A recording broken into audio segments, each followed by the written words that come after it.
In this video, I'll be showing you my 1 in 350 scale USS Missouri. The plastic kit is by Tamiya and the detail kit is by Lion Raw. This is a very old kit. The parts were last updated in 1985. As a result of this, the detail is quite low on this kit. For example, there are no portholes. For steps, you have these sort of Aztec steps molded out of plastic that don't look very good. Also, the dies are very old. So the detail's also not so crisp because the dies have been worn down, and there's also a bit of flashing since they don't fit together perfectly anymore. This kit does come with multiple versions. For example, you can get a 1991 configuration for the Missouri, but I chose to go with the World War II configuration because I wanted it to fit in with my other battleships, which I built in the World War II period.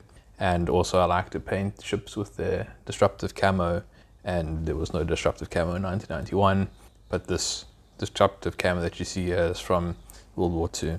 Since this is a very old kit with low detail and worn dies, a detail up kit is, at least in my opinion, very much necessary. It adds in a lot of missing details, for example portholes, which are pretty much non-existent on the base kit. And for this I used the Lion Raw Super Upgrade kit.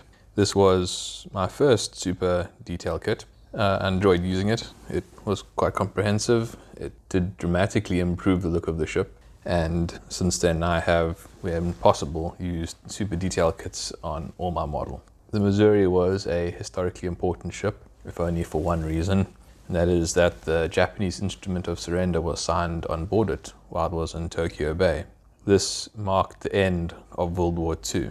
In addition to that, there are a number of interesting facts about the Missouri or Iowa class ships in general. The Iowa class battleships were the longest battleships ever built. They were longer than the Yamato, but they were significantly lighter. The very long length of the Iowa class battleships enabled them to achieve a very high speed so that they could keep up with carrier strike groups. The design speed was over 32 knots, and some captains went on speed runs where they were able to achieve, apparently, 36 knots, which is an incredibly high speed for a vehicle of the size of a battleship. 36 knots is a little over 66 kilometers per hour, or a little over 41 miles per hour. The beam of the ship was dictated by the width of the Panama Canal. It was important that the ship be able to move through the Panama Canal, since it would be required for service in both the Atlantic and Pacific Ocean. If it was unable to fit through the Panama Canal, it would have to move between the Atlantic and Pacific Ocean via the tip of South America, adding significant time to the journey. The Missouri was commissioned in 1944, approximately a year before the end of World War II, and was first decommissioned in 1955. The Missouri was then recommissioned in 1986 during the Cold War in response to the USSR's Kirov-class cruisers, and then it was decommissioned again in 1992. The Missouri is now a museum ship in Pearl Harbor, Hawaii. The Missouri is one of the few battleships that survived to this day. Most of the battleships that have been turned into museum ships are US battleships. Something that the US is very good at doing is preserving their history. There are not many non-US battleships surviving to this day, and it's really a pity that other countries don't put in the effort that the US does to preserve its history. The Missouri was the third ship model that I built. It still has some mistakes on it. For example, there is some silvering on certain decals, and the rigging was initially done with embroidery thread. I later changed this to easy line.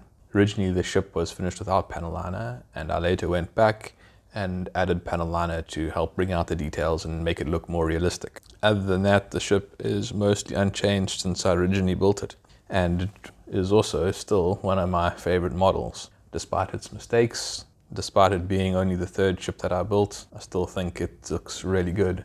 And I do particularly like this model for some reason, although I can't exactly put my finger on what it is. I suppose it's got to do with the way it looks and the history with it. And one thing that just amazes me is the absolute speed that these ships could go. Just imagining traveling at over 60 kilometers per hour in a vehicle the size of a large building, that is extremely fast. You can drive in your car over 60 kilometers per hour. You can break a speed limit in residential areas. Just imagine that you're driving and your car is going as fast as a massive ship, 270 meters long. It's amazing. It's also another one of those cases of going to an extreme for a small advantage. It's got 9 16-inch guns. So did its predecessor and the class before that, the North Carolinas and South Dakotas. But this ship is significantly faster than those previous ships. It was also quite amazing that the US went to the expense of building the Iowa class of battleships, essentially to get the speed to keep up with the carrier strike groups. I mean, ultimately, these Iowa class battleships, in terms of armament, are not too different from their predecessor classes. They could have built a smaller ship that was slower with the same armament, but they didn't, because they just wanted to keep up with carriers. And the huge increase in cost that they accepted to do that is also quite surprising. And then I suppose there's also the Missouri's place in history. The hugely important thing about it was that it was the location where the Japanese instrument of surrender was signed. And the reason for that isn't because of amazing battle accolades or huge participation in the war. It only came online near the end of the war.